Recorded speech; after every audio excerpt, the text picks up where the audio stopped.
Well, good evening, everybody. Tonight, unfortunately, we don't have Marily, but who we have today is, yay, Greg could join us tonight. Thank you so much, Greg. I know you've been crazy busy lately, but it's so nice to have you. So it's the three of us. So Marily, if when you're watching this later, please don't judge us for not being such an awesome host as you are. But good evening, Bruno and Greg. It's nice to be with you on a Wednesday. Hey, guys. Hi, Silna. Sorry, I've been missing a few. Nice to be back. Nice to have you back. I suppose evictions right now, if there are two other people in this country that has serious empathy with how busy you must be right now, so we forgive you, but it's nice to have you. Thank you. Alrighty, guys, let's get into it. So yesterday, Bruno and I hopped on quickly, and we just discussed the lockdown level 2 regulations real quickly, that mostly dealing with evictions, short-term rentals, nothing really further than that. Obviously, the power is now extended to the Rental Housing Tribunal, things like that. And we've received a few questions. So again, because we don't have a host tonight, I'm just going to throw the topics in, and then we see what happens. This could be very exciting. So, Greg, you missed one. You're going to have to watch it. I think it was about 2 weeks ago. Bruno, when was that? When we had like a proper argument? Yeah, it would have been the week before last. Yeah. It was so much fun. It was so much fun. So this can theoretically happen again, except I don't think we have anything to argue about tonight. What was the topic of debate? It was the Airbnb. It was Airbnb. Okay. Wasn't it? It was. I can't remember. Yeah, Bruno. Airbnb and whether it was even allowed. You guys fight every day and you've forgotten your big fights. That's exactly. I think that's what the value in a proper lawyer is. You can't even remember what you argued about. Absolutely right. You know, you argued. No, we know we argued. And I'm quite sure neither one of us won the argument per se. I think we just came to sort of an answer. And now the regulations were done away with, so no one will ever know. Yeah, that's very true. Oh, goodness, we won't know ever. I think you won, Bruno. You can have that one. No, it's fine. From the outside, I suspect it was a devil and deep blue sea kind of scenario. It was pretty much. Alrighty, but Greg, I know you need to get going as well at some stage. So we thought let's start the discussion around evictions and the regulations, what that looks like. And then when we're done with that, we will discuss short-term leasing, show houses, so a bit of the impact on the estate agents, and then the permits to move and things like that. So for the time being, I'm very happy to start with evictions. Greg, I think I'm going to go straight to you. You've had sight, obviously, of Regulation 53. We're not going to go too much into 54 right now. But what is your take on it? What is your position on evictions under the current lockdown level 2 regulations? I'm certainly of the view that that one can conduct evictions again. It would appear that the subparagraph 2 of the regulation envisages two scenarios: one where the court suspends the execution of an order, which is normal, it does that anyway, or two, when someone applies to stay an order. So I'm sure all of us have a number of evictions that predate the lockdown that haven't been capable of being executed. Technically, as I see it, they can be executed now.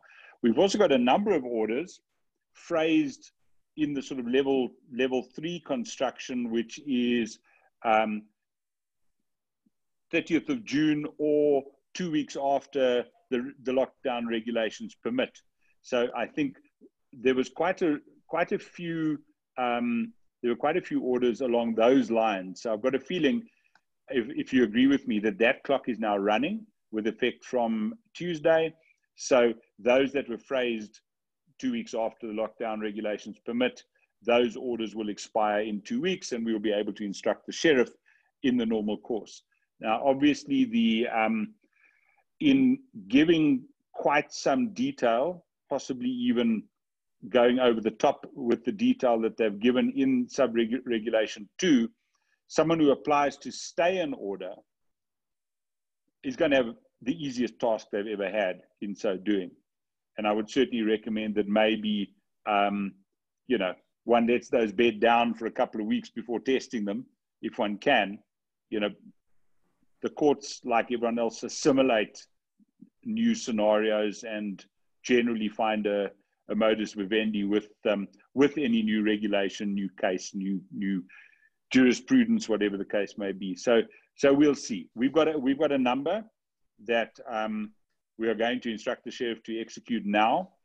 My gut feel is that the suburban houses we won't deal with in any way overtly, but the building ones, we are going to do a letter to say, guys, it's time for you to go. And if you don't, we're going to instruct the sheriff, because that will make it more difficult down the track in the urgent court if there's an ex post facto attempt at a stay. So that's kind of what we're thinking at the moment.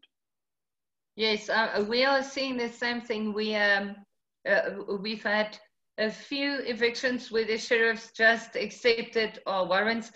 We haven't had any problems with issuing warrants of execution. And even on the matters that was the orders that was granted pre-lockdown, those warrants are getting issued, no problem there. Also the warrants that, well, the orders that was granted in level 3, allowing for eviction, the earliest ones we got is execution 5 days after the end of lockdown level 3. So that's coming up now. And those seem not to be a problem. Here and there, the sheriffs asked for contractors. So there was a few sheriffs that asked us to get our own contractors to attend to the move. So I'm happy with that. I'm happy, clients are happy with that. But that's sort of our position and what we are seeing. Bruno, what's happening on your side with your execution? Same story. No, so it's exactly the same. I haven't had any issues with the pre-lockdown orders because of the wording of section of regulation 53. You do get the impression that it is allowed unless suspended, and the suspension needs to be quite express. And giving the option of someone to apply to stay the order, it means that there needs to actually be activity on that person's part to go to court and apply for a stay. So that's been our rationale for proceeding with the execution, saying, well, there's an order, it's allowed, now we can go ahead. Anything during COVID, I suppose we were very careful on the wording of any orders. So it had to be alert level 3. You know, the end of alert level 3. So especially considering that that's what the regulations previously had stated. So we used the exact wordings. We were very careful to use random words like end of lockdown or simply when permissible, because I worry that people will have different interpretations as to when it is permissible or not. So we were quite careful. So we're not seeing any problems. But I'm yet to maybe take on a client that comes to me with an eviction order that wasn't drafted like that, and then yeah, I'll have to see how the courts and the sheriffs deal with it. So what I find interesting under the new regulations is dealing with evictions. I mean, that was a thing that's been dealt with since the very start, so halfway through March already. We've seen evictions being dealt with at quite length in the regulation. So it kept on doing like evictions will be stayed until the end of lockdown level 4, until the end of lockdown level 3. And now there was this, I was a little surprised with the change of the terminology where it says to be stayed or suspended until the end of the state of disaster. So I think for the benefit of our viewers, Bruno, if you can maybe just elaborate on that and why this is significant. I think this is actually quite important because this can bite you, like you rightly said, if you have your prayers slightly incorrect. Just again, for viewer benefit, Yeah. when we talk about praise, it's not, it might not be what you think. So your praise. It's how we feel, though. We're just praying the whole time. That's what lawyers do. Your praise is what you ask the court. So this is for an eviction, for the cost of suit, for alternative relief. Those are the praise. But so, Bruno, except for being very detailed on your praise, the difference there between the older regulations and these ones, if you can just elaborate, please. So I suppose the problem is we're working on assumptions on what government's going to do. So to say at the end of alert level 3, even that felt risky because we didn't know whether they were going to keep the alert level and just keep making amendments to the regulations. But at least we know that ended, we moved to alert level 2, and there would be an assumption we will move to alert level 1. We don't know when. The concern that I have is we still have legislation in South Africa that is completely obsolete, that is, for example, racist in nature. Like it still exists, but no one knows that it exists. It's not enforced. It's just kind of withered away into history. And my concern is we're going to get to a point in level 1 where there's still going to be some cases, so government's not going to do away with it completely. And then it's going to be a fight to convince them, listen, but the evictions, we still have a problem with this. And the way that it's worded now, it says the court may suspend the eviction until the lapse of the termination of the national state of disaster. Now, the difference between that is the national state of disaster is going to keep getting potentially extended until we get to a position where we're in complete control of the pandemic. We don't know when that is. So if an order is granted now saying it's suspended until the national state of disaster is done, we could sit till next year, June, waiting for the last few cases of COVID to disappear, if that's even the case. Like, we don't know if there's going to be a second wave. And so at least the alert levels were shorter, more definable time periods that allows you to move in between and say, great, this one's done, we can do an eviction now. So I'd be very, very careful. I would specifically suggest that, I mean, we'd have to consider it, but approaching the court right now, we would have to pray for very specific time frames. And, you know, in order to allow the court to actually grant us an order that's properly defined, as opposed to just very general state of disaster. We don't know when that's going to happen. Yes, I agree with you. Greg, we've discussed this. So there was a bit of a surprise report reference. So under Regulation 53.3, it says, a court hearing any application to authorize an eviction or demolition may, where appropriate, and in addition to any other report that is required by law. This is obviously our municipal reports in terms of Section 4.2 of the Prevention of Illegal Evictions Act. Request a report from the responsible member of the executive regarding the availability of emergency accommodation or quarantine or isolation facilities pursuant to these regulations. So a new report that could now randomly be, not random, but you get what I'm saying, out of the blue. We already have so many hoops to jump through for an eviction. What is this? If you can maybe just elaborate on that, that would be absolutely brilliant. And should our viewers be worried about this report now? I don't think so. I think the intention is, should there be, obviously the municipal report comes in, and the municipal report will generally indicate that there either is a requirement for temporary emergency accommodation or there isn't. And if there is, it gives some indication of when it might be provided. Now, I don't think that this is something that will routinely be necessary. My suspicion is it might, a court might have a concern if there's a particular hotspot or a flare-up of COVID, whatever the case may be, that they might want some kind of quarantine scenario. What I'm hoping is that the government has done a lot of work over the last 5 months on alternative accommodation. And what I'm hoping that at worst, it may be that the government is catching up with its obligations that it's quite frankly been so sadly derelict of in the general day. We've got our first one already where we've cited the minister, papers drafted today, where it's an urgent application. We don't think that anything's going to be necessary, but we're going to say, what you're going to do, come and tell us. And don't say we're going to request you, we're going to order you, because you have an obligation. Don't try and suggest that it's a request that you can decline. We will order you to do this. So the danger is it becomes a further layer of bureaucracy, that it becomes an ability for a court to kick the can further down the road, which we know does happen.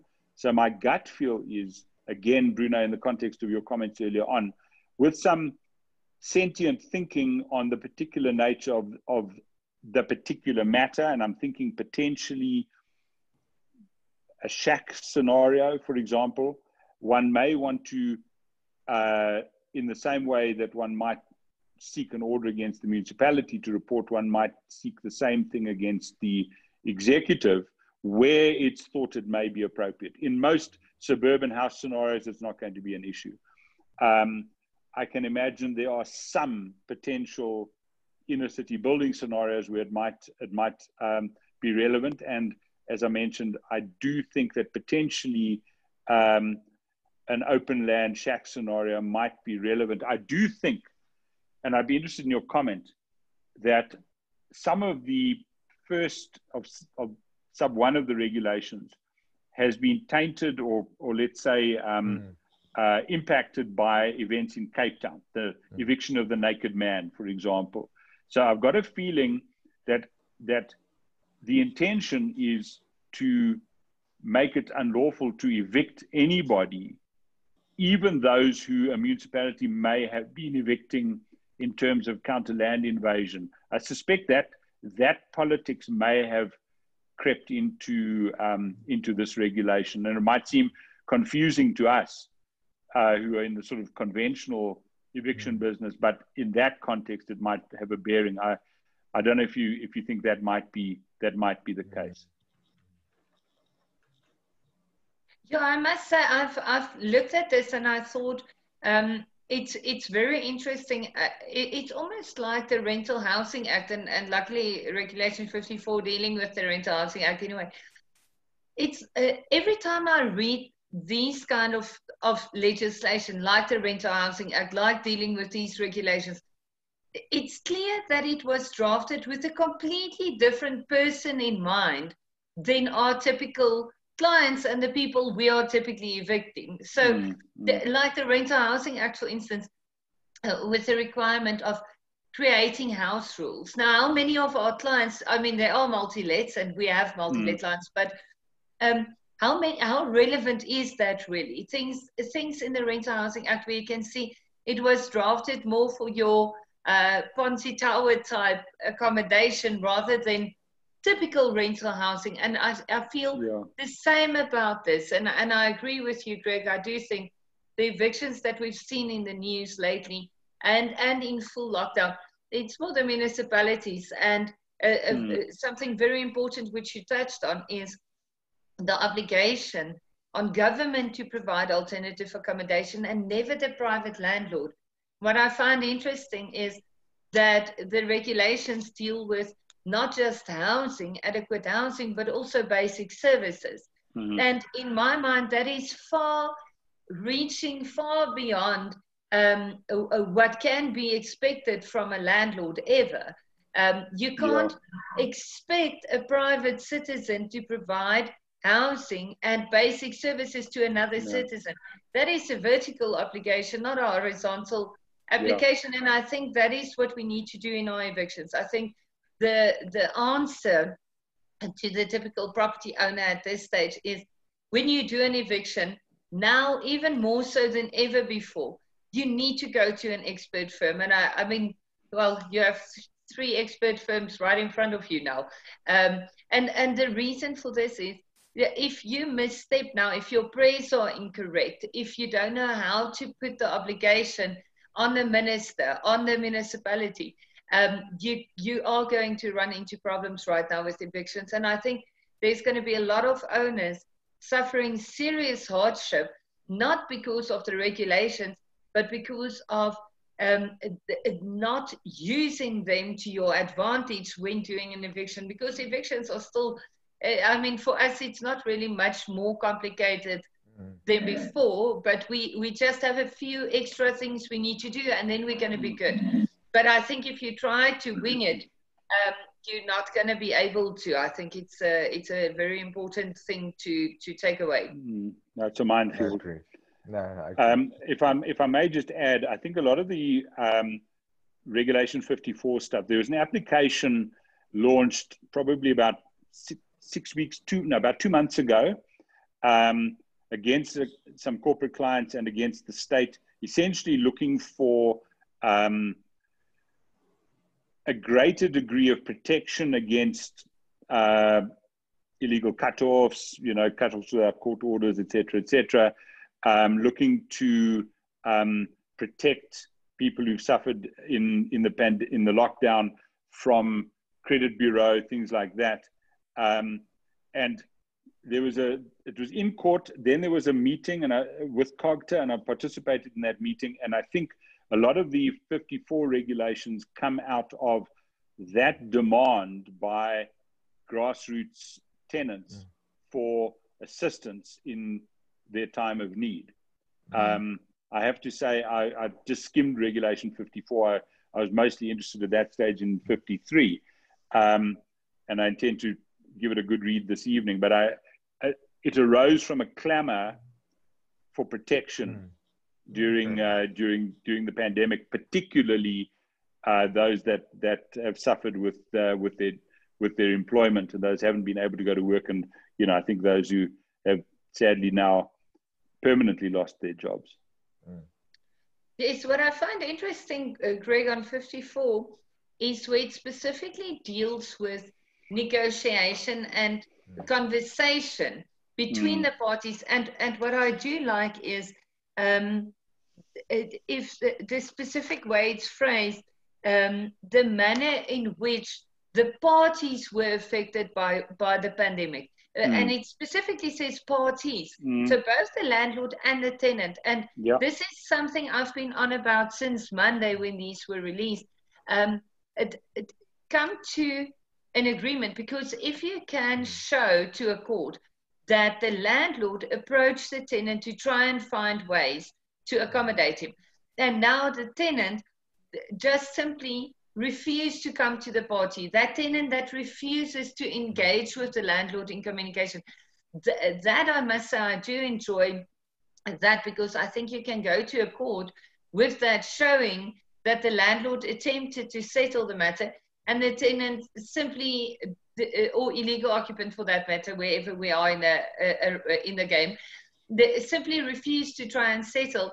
And that is now, in terms of Regulation 54, an unfair practice. So I think as much as it might be a little bit more onerous on the landlord, there's definitely a push towards the tenant as well to come to the party and try and negotiate and settle the matter. So in that sense, I think it is something we can work with. But I found it pretty interesting to see lockdown regulations extending the powers of the tribunal beyond what they got from the legislation giving them their powers. So it's a interesting thing. Way of doing it. It is interesting.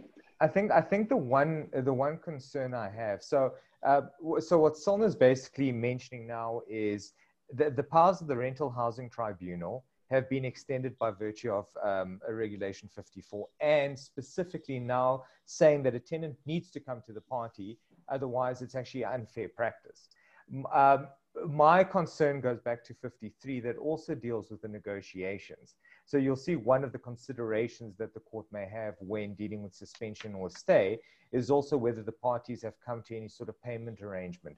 And I think this is something that Greg mentioned a couple of webinars ago, was the fact that now the onus of having to show that the attempts were made, of having to actually show the court and making sure that it's out there. It's not just a question of picking up the phone saying, hey, do you want to negotiate? No, all right, put it in the affidavit.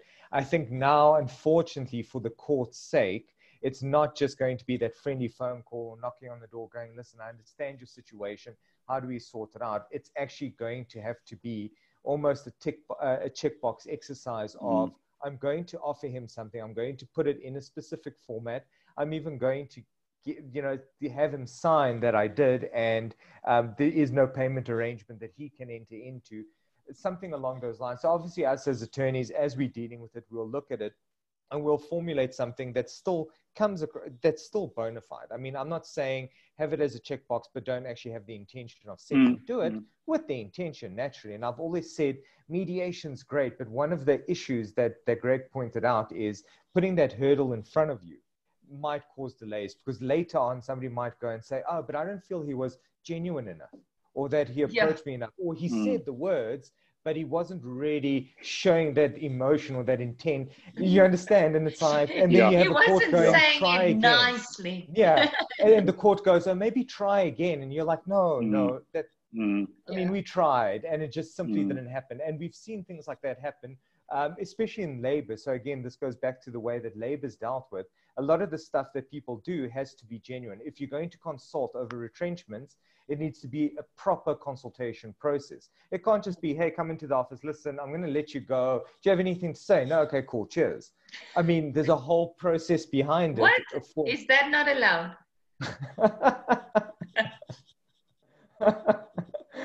So, yeah, and it's the same kind of thing is going to follow when it comes to negotiating for evictions.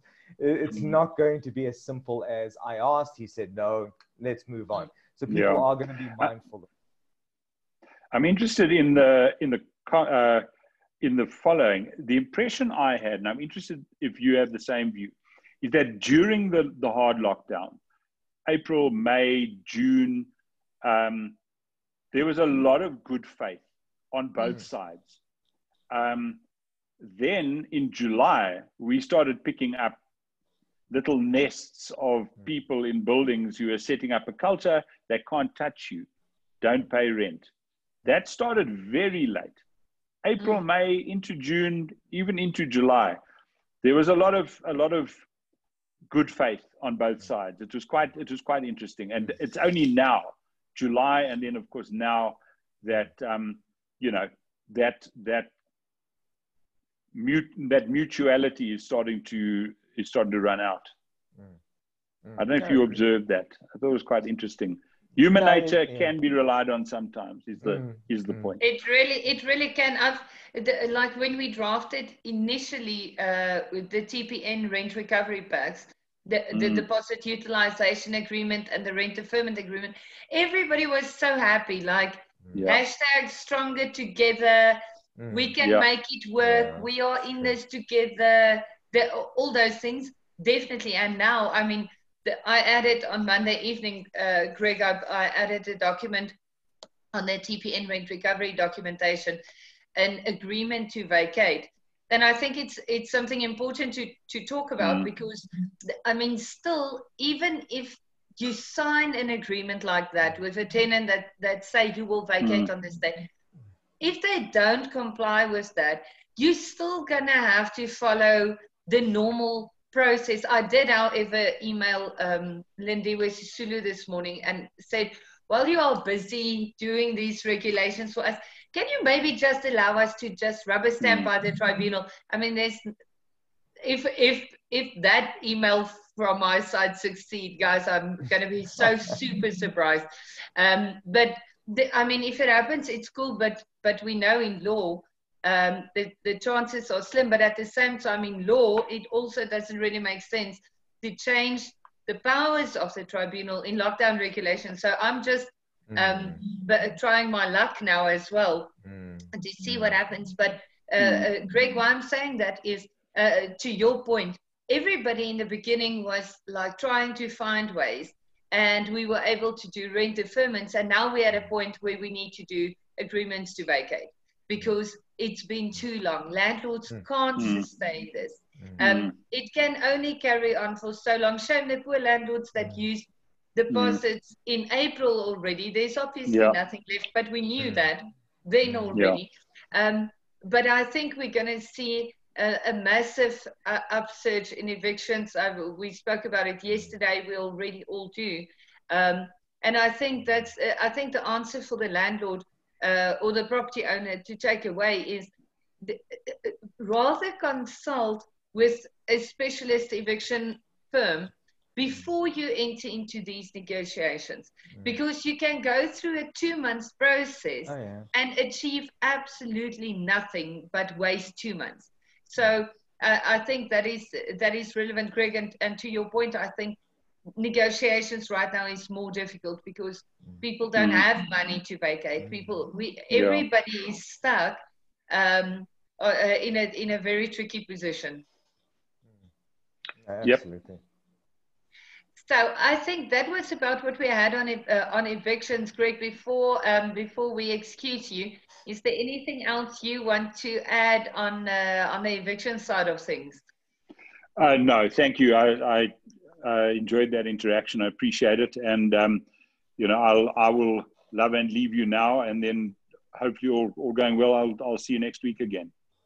Awesome. Yay! Thanks, guys. All the best. Have a safe drive. Cheers, guys. Thank you. Bye-bye. Bye-bye. Bruno, okay, so you and I, so I think let's start with the 2 easy ones. Sure. The first one is permits to move. It's clear from the regulations those are no longer required. Are we saying that whether you move across a district line, across a provincial line, whatever you do, you can pack your stuff on a bakkie and you can move? You don't need a permit. You don't need anything special. No jumping through hoops. Basically, wear a mask and go. That's my understanding as well. It's allowed. It's allowed. I think the only restriction was, sorry, I'm just going through it quickly. I didn't spend all that much time on it, but there's specific permits required. So you can't just move if it's past 10 or if it's between 10 and 4 in the morning. Every person is confined to his place of residence between that time, except where there's a permit. And you're not allowed to move into a nightclub? Yes. Yes, exactly. At all. That happens very often. So be careful, no nightclub. And yeah, nightclubs, international travel for leisure purposes, in fact. So it doesn't say commercial purposes. Passenger ships, sporting events. So there are restrictions. There's certain exclusions still. We are in level 2, after all, not level 1 or no level at all. But yeah, so traveling seems to be permissible, subject to a few small little qualifications. Yes, so we're happy with that. I think that's easy enough. Then the other question was around estate agents. So agents been trading throughout level 3, everything is fine. There hasn't been a specific prohibition on show houses, but the advice to everybody was, remember, the moment you have a show house, you're exposing the person that's viewing the property, the person that's in occupation of the property, to unnecessary risk. So my advice has been in lockdown level 3 already, and it remains in lockdown level 2. I don't think a show house is necessarily the best way of doing things, not just because it's never been the best way of doing things, with the risks involved in having a show house. I still believe the best way of doing it is put a show house out, and this is just practical advice, put the show house out for Sunday, but only have people view on appointment. And I mean, there are amazing things with pre-qualified buyers. If you know you have a qualified buyer, now it makes sense to have yourself exposed as the agent, but also everybody else exposed. The truth about any property on the market is, if you are lucky, you have 3 truly willing and truly able buyers interested in that property. The rest are just, you know, viewing, which is fantastic. They should be able to view, but they can view on private property. It's there as well, or property 24, whatever your heart desires. But show house is definitely allowed, but just think carefully about doing it, because you are still exposing yourself and everybody else to a risk. And I don't know if you've seen that, Bruno, but somewhere in level 3, I did an article for Property Professional around agents' responsibility if they know somebody in the property is COVID positive. And I dealt with the case law that came from HIV cases, HIV/AIDS cases, where somebody knew that he was positive and then somebody else got it. I get that there's, you know, you know what I'm saying? It's slightly different way of contracting the virus, but I do believe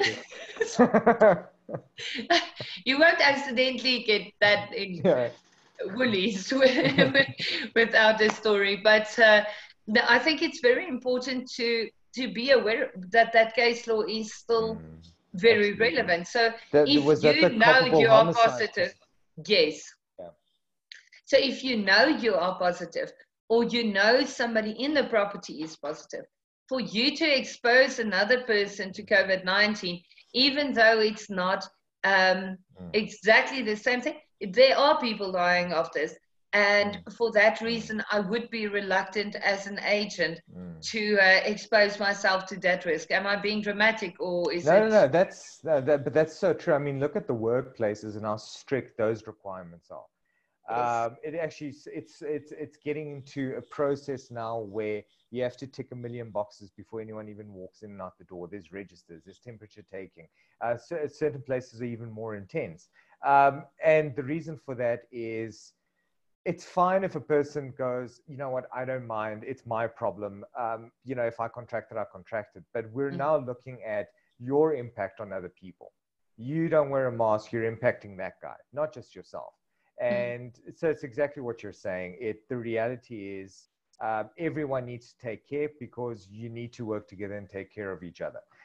Estate agents apply the same. In fact, it's exactly what I had said with home sharing. Guys, be careful. Like, have strict policies when it comes to home sharing, because you don't want to be the guy that shoved 20 people into a house and they all contracted, and you took no steps at all to try and assist. Or it's so totally agree with you. Speaking of home sharing, now I'm going to throw this ball straight to you. So Airbnb, short-term rentals, I swear these regulations are the most entertaining thing I've ever experienced in my life, because it's fun to practice law, because every day is super different. But to practice law while you have like this constant change in the law and change in the regulations, feels like we're playing Mario Brother and like dodging tortoises flying in your direction. I swear it's stuff that we never see happening. But Airbnb short-term rental, we spoke about it at length 2 weeks ago.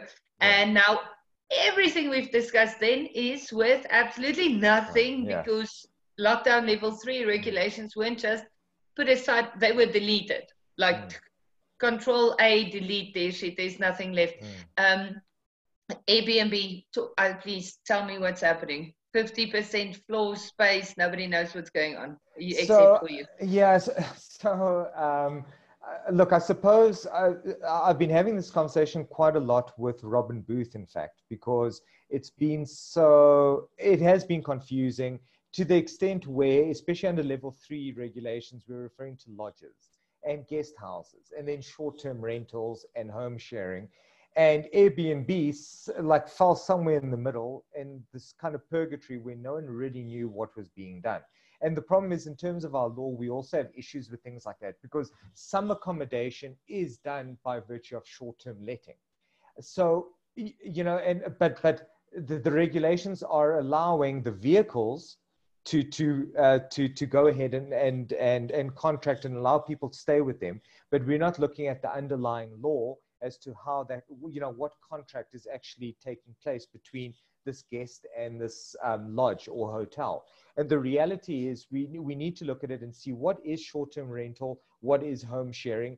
And an interesting point that Robin made was, at the end of the day, now under level 2, that distinction hasn't become as important, right? So now we're going ahead and saying everything is allowed.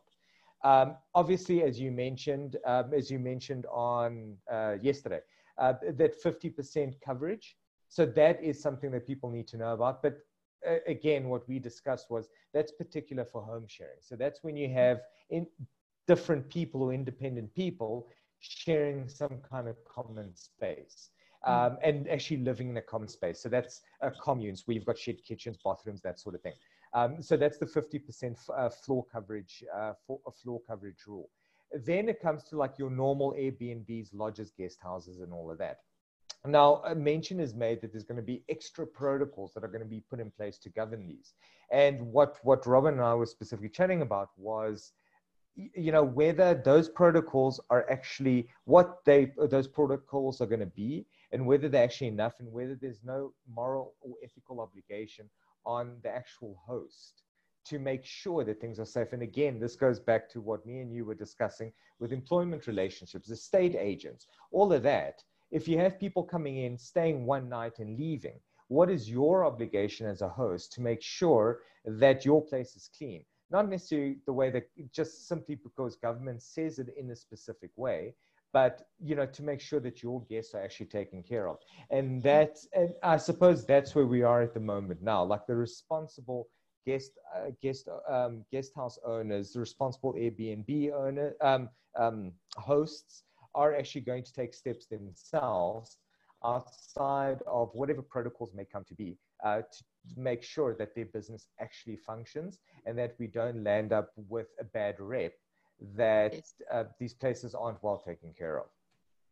Exactly. And the truth is, I think for Airbnb investors, short-term rental investors, but specifically Airbnb, I mean, the way to lose your superhost status is to accidentally not clean a place, and then the guy, somebody contracts COVID, thanks to you. It's really, that's not how to make friends and influence people. But no, I think exactly what you're saying. I'm worried about the Airbnb guys, because it's pretty much up to all the Airbnb hosts to ensure that Airbnb stays open.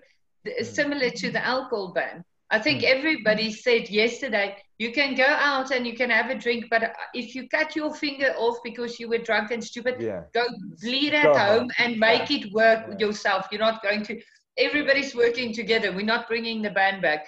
And I think that's sort of a similar thing with Airbnb.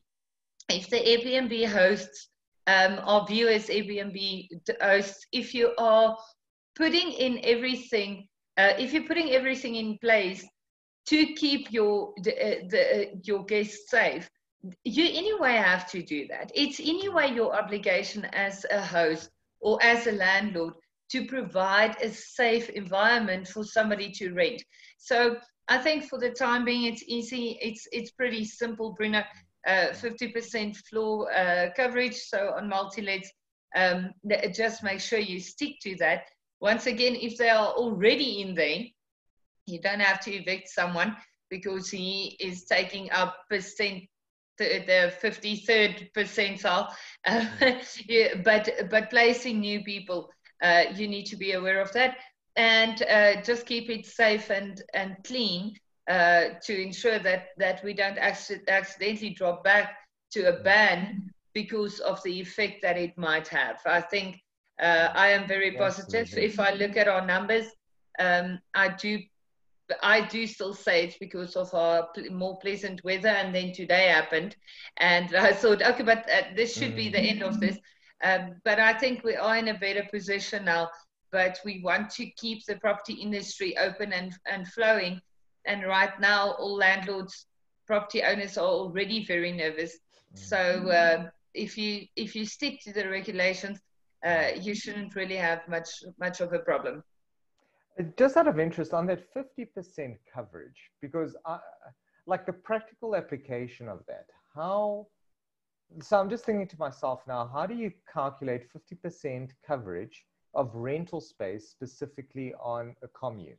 Everything gets divided up. So each specific communal place gets taken into proportion in each specific room, and then you try to calculate 50%. It's a bit of a difficult calculation to make, to say that you're renting out less than 50 or more than 50.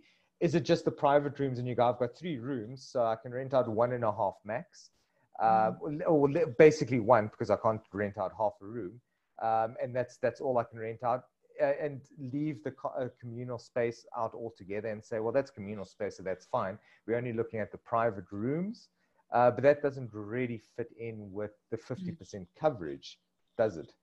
Exactly. My take on it is you're going to use the full floor space, communal, exclusive, let's say exclusive areas, all of that, and you're basically going to work out something sort of like a participation quota for the common property. And if you do that, if you do the calculation based on a full floor space, obviously, then you're not going to get stuck on the, you can rent out 1.5 room on a 3-bedroom unit. Then if you take your common space into consideration, you should probably be completely fine to be able to rent out 2 of the 3 rooms based on the full floor coverage. That would be my interpretation, but then again, I know I have a bit of cowboy tendencies. I feel that as long, if it's not well specified, again, as long as there's a mathematical justification, there is a level of like almost innocence behind it. So if you guys do the maths and it comes out at under 50, you'd be relatively safe unless it's absurd calculation. Yeah, so I suppose it's probably never even going to be tested out, because let's be fair, who's going to go and start measuring and saying that you have 1 person too many? It's just stay within kind of that range, and try stay under the 50 as far as you can calculate, like the best that you can do, I suppose. Yes, I agree with you. And on that extremely high note, we ran out of time.